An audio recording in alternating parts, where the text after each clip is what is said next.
at my son's retirement party. After I drove 3 hours to be there and sat through dinner smiling at people who didn't know my name, he stood up to give his toast and said the person who shaped him most was his father-in-law. Then he looked right at me and said he was sorry I'd never been that kind of man. I sat perfectly still while the room went quiet, but when he found the envelope I'd left on his seat, the celebration turned into something else entirely. I need to back up. My son called me on a Tuesday in March, which should have been my first warning. He usually texted. Texts were easier to keep short. When his name came up on my phone, I actually sat down before answering, the way you do when your body knows something your mind hasn't caught up to yet. Dad. His voice had that careful quality, the one he used when he wanted something but planned to make me feel like he was doing me a favor. We're doing a dinner for my 30 years at the firm. Private room at Hargroves, Saturday the 14th. Hargroves, I knew the place. White tablecloths, wine list the size of a novel, the kind of restaurant where the parking valets looked at your car before they decided how fast to walk. Of course, I said. I'll be there. It's black tie. I have a suit. A pause. I mean black tie, Dad, not just a dark suit. I told him I understood, and after we hung up, I sat there in my kitchen for a while with the phone still in my hand. The kitchen was quiet the way it's been quiet for 4 years, since June passed. The coffee maker clicked off. A truck went by outside. I was 67 years old, retired from 31 years teaching high school history in Akron, and my son was reminding me what black tie meant like I'd spent my life under a rock. I rented a tuxedo, drove the 3 hours to Columbus on a Saturday afternoon with the jacket hanging in the back seat in its plastic sleeve, found the restaurant without trouble, gave my name to the hostess, followed her through rooms full of people, having the kind of conversations where every sentence sounds like a closing argument. The private room held maybe 40 people. I recognized some faces from his firm's website, the partner photos he'd emailed me once when he made partner, back when he still sent things like that. His wife, I'll call her my daughter-in-law because that's what she is, legally speaking, was standing near the bar in a red dress that probably cost more than my monthly pension. She saw me come in and her smile did that thing where the mouth moves but the eyes are already looking past you. You made it, she said, like she was vaguely impressed I'd found the place. 3 hours, I said. Good drive. My son was across the room. He had his back to me, laughing at something another man said, a big laugh, the kind he used at work. He'd learned that laugh sometime in his 30s. It wasn't the laugh I raised. I found my seat, table 4, near the back. His in-laws were at table 1, right next to the podium. His father-in-law, I'll call him that, a man named something that starts with a W, wealthy, owned car dealerships across 3 states, had flown in from Scottsdale. He was the kind of man who made rooms rearrange themselves around him without appearing to try. My seat card had a small smudge on it, like someone had handled it with wet fingers. I set it to the side and ordered water. The dinner was what you'd expect. Filet mignon, asparagus arranged like a little fence, dessert that came in individual glasses. I talked to the people at my table, a younger associate and his girlfriend, both perfectly polite, neither of them certain who I was. When the associate asked how I knew the guest of honor, I said he was my son, and the man said, "Oh, wow, great," with the enthusiasm of someone who has just realized they've taken a wrong turn. Then the toasts started. His colleagues went first. 30 years of excellence, of going above and beyond, of making the firm something worth being part of. Each one a little more glowing than the last, the way these things escalate. His father-in-law stood up and told a story about watching my son handle a difficult negotiation, something about a merger that almost fell apart, and how in that moment he knew his daughter had chosen wisely. The room laughed and clapped. Then my son stood up. He's a good speaker, always has been. Clear voice, good timing, knows how to hold a room. He thanked the firm, thanked his colleagues, thanked his wife with the kind of words that get remembered. Then he talked about influence, about the people who shape you, who show you what a man is supposed to be, what success looks like, what it means to show up. He said there was one man in the room to whom he owed more than he could say. One man who had demonstrated, through action and sacrifice and unflinching example, what kind of person was worth becoming. He looked at his father-in-law. To the man I wish had been my father from the start, he said, "Thank you for showing me everything I needed to know." The room applauded. Then he looked at me.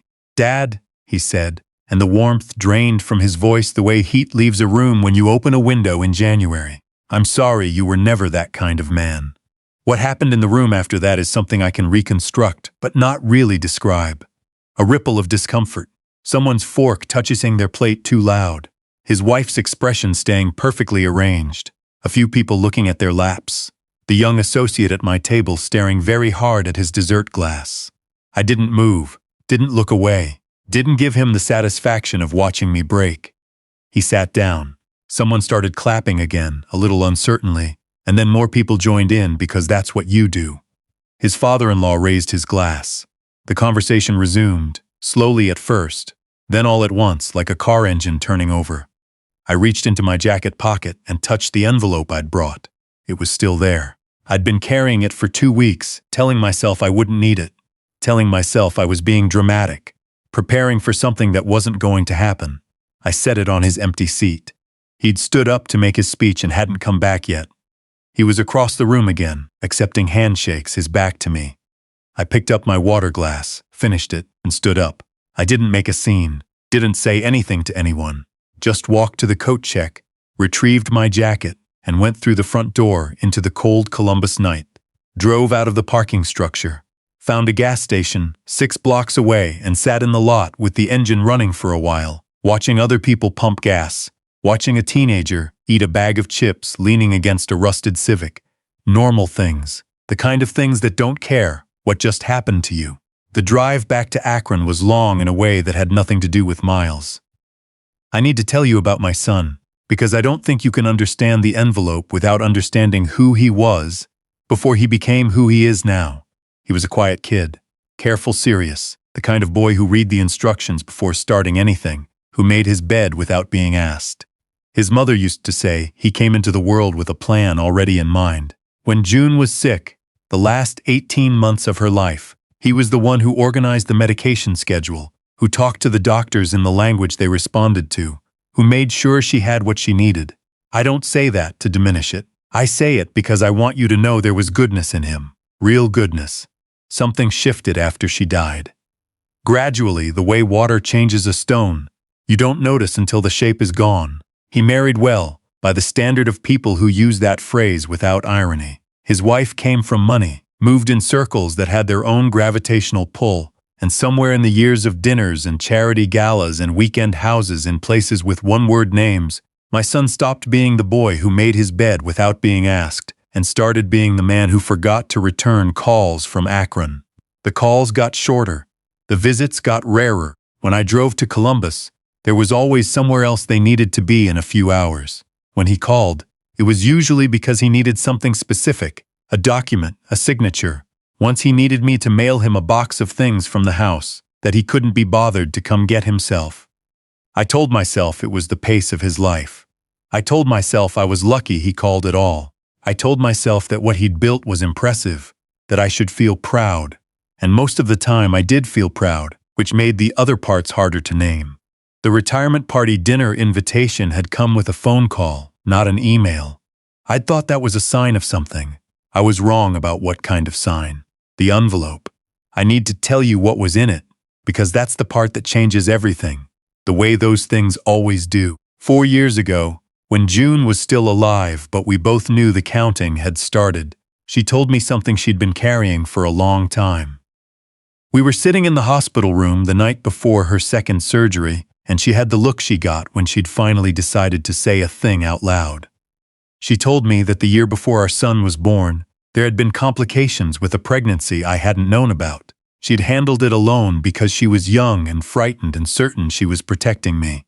The pregnancy wasn't mine. She'd ended it. She carried the guilt of that for decades, she said.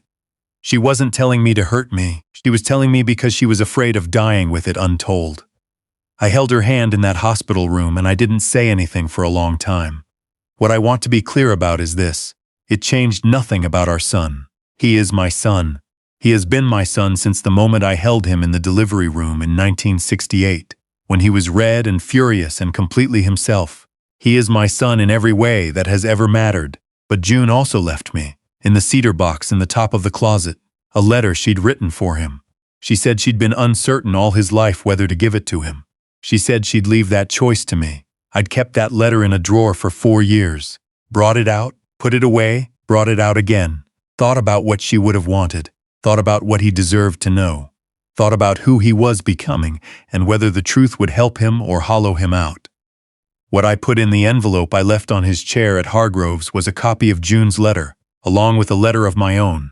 Mine was short, 3 paragraphs. The first said that I'd driven 3 hours to sit in the back of a room and watch him tell his father-in-law he wished he'd had him from the start, and that I hoped, in the morning, when the applause had faded, he'd think carefully about what that cost. The second said that his mother had left him something, and that I'd been holding it for 4 years, and that I'd decided tonight was the right time to pass it on. The third said that whatever came next, I was still his father, and I would be until I wasn't breathing anymore, and that nothing, not his wife's family, not his firm, not 30 years of being shaped by other people's money, changed that, but that I was done making myself small to fit in rooms where I wasn't welcome. I drove home, made coffee, sat in the chair by the window where June used to read, the one I've never moved, and waited for whatever was coming. The calls started at 11 that night. The first one was his voice, level, almost controlled. "Dad, call me back, tonight." The second came 20 minutes later, and the control was gone. "What is this letter? What are you saying? Call me right now." The third one, half an hour after that, he was crying. I hadn't heard him cry since his mother's funeral, and even then he'd kept it quiet the way he kept everything.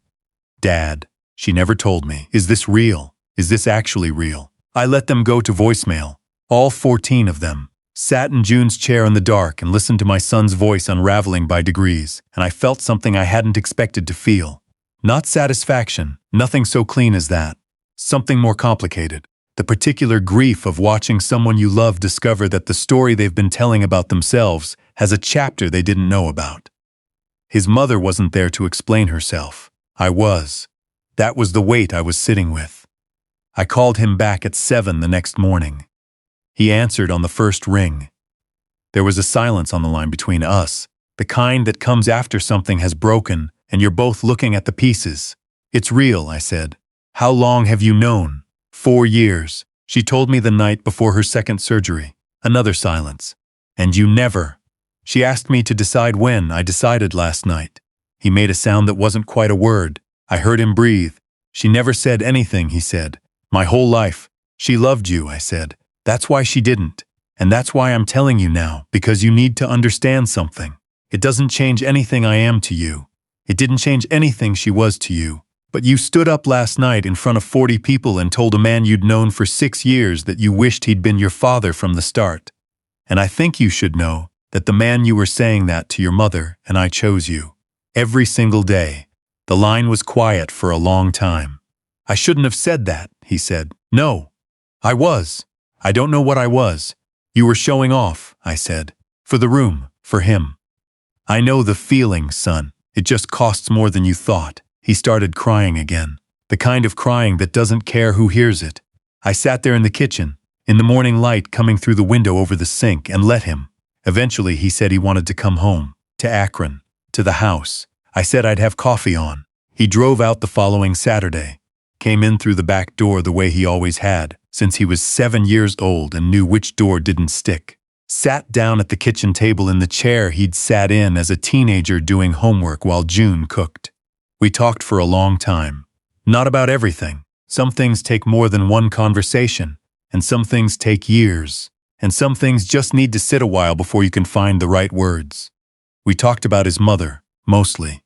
Things he remembered, things I remembered, the way she laughed, the way she worried. At one point he looked around the kitchen, the old clock on the wall, the coffee mugs she'd collected, the dish towel printed with bluebirds that had been hanging by the sink since before he was born. And he got a look on his face I recognized because I'd had it myself, the look of someone realizing how long they'd been away. "I'm sorry, Dad," he said. "Not the public apology, not the kind you deploy for an audience, the real kind, the kind that costs something." "I know," I said. "We didn't solve everything in one morning. I don't expect we will. There are years of distance to come back across, and that kind of travel is slow and has to be done on foot. His wife is part of this too. And that's a longer conversation, one we haven't fully had yet." But he stayed for lunch. Then he stayed for dinner. He called his wife and told her he'd be back late. We sat on the back porch in the afternoon, the way I used to sit with his mother, watching the yard go gold in the October light, and he asked me to tell him things about her that he didn't know. I told him about the first time she laughed so hard she fell off a bar stool in 1965. About the letter she'd written to his kindergarten teacher, firm and kind at the same time, because she thought they were underestimating him. About the way she used to hum the same 4 bars of a song she could never remember the name of every morning doing dishes. He listened to all of it. Before he left, he stood in the driveway next to his car.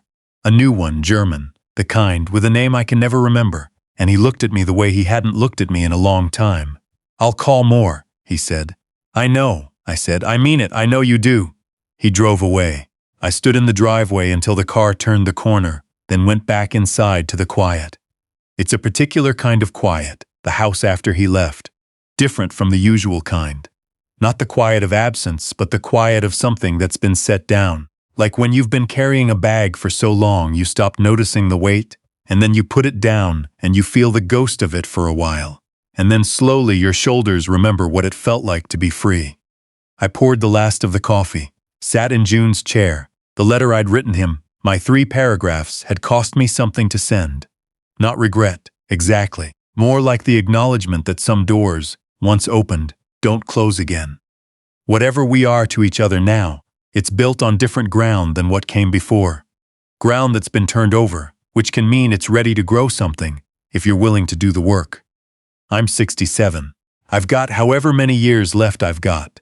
And I intend to spend them being exactly who I am, without apology, without making myself small to fit someone else's idea of what a father should look like in a restaurant with white tablecloths.